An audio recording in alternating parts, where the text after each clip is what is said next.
episode 2 of Issues Teens Face. I am your host, Colin Riley. Today, I'm going to be recapping Bullying Prevention Program's event from September 26th through the 28th. I will also be talking about a story that I found in the local paper where a student talks about her being bullied. Over the past weekend, which was September 26th through the 28th, my Boy Scout troop and I traveled 2.5 hours north to Wellesley Island, up in the Thousand Islands. This particular weekend is one of the biggest Boy Scout weekends of the year.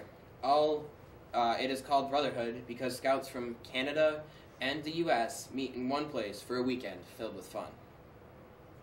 I was set up to present and share my program at this event, but I set up my event a week before, so I wasn't on the schedule. This didn't stop me. For 2 hours, my brother and I ran around and yelled and announced that I was doing presentations. I didn't get any showers and ended up not doing any presentations. Now, at first, I was upset and angry because I wasn't able to talk to the people that I wanted to.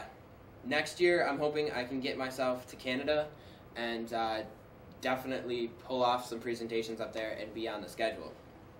I also, over the summer, was able to work with a group called the Media Unit to present at the Great New York State Fair.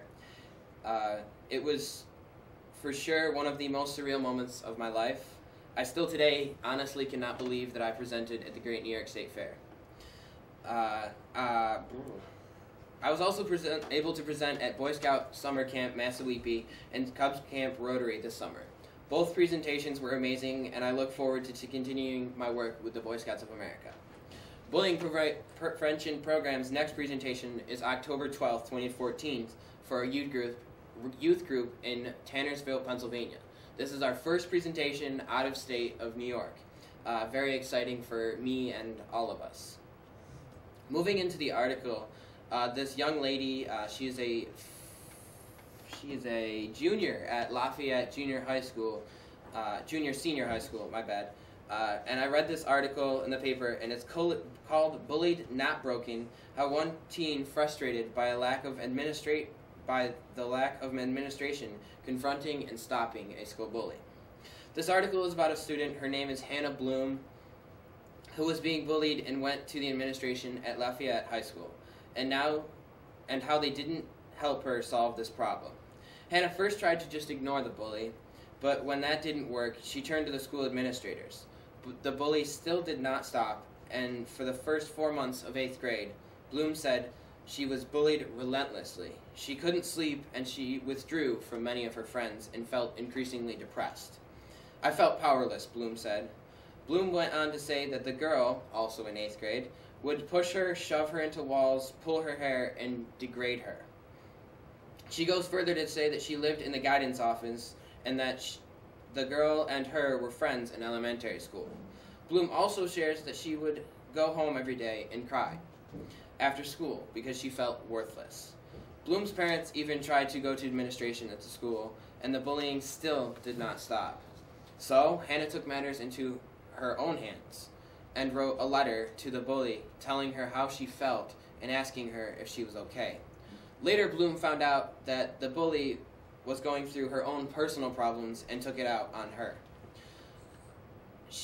Bloom later wrote, to stop the bully, she wrote a letter, and that's phenomenal, really, and set up a whole meeting with her, the bully and her principal, and gave her the letter. The bully read the letter, and they definitely shared some stories and things like that afterwards. I wish more students here at Auburn High would go to administration because Auburn schools are saying that they are taking steps to help stop bullying, but I have not seen a single step so far. So if you're being bullied, no matter what school you go to, and I want personally you to stand up and speak out. No one deserves to be bullied. Before we conclude, what is it doing? Okay, before we conclude, I am looking for presentations for Bullying Prevention Program to do. If you are part of a youth group, a Boy Scout troop, or there is an event you think I should try and present at, please email me at bpprogrambooking@yahoo.com. All in all, that concludes Issues Teens Face Episode 2. I am your host, Colin Riley, and be sure to tune in next week for my personal stories on how I saved 2 young ladies.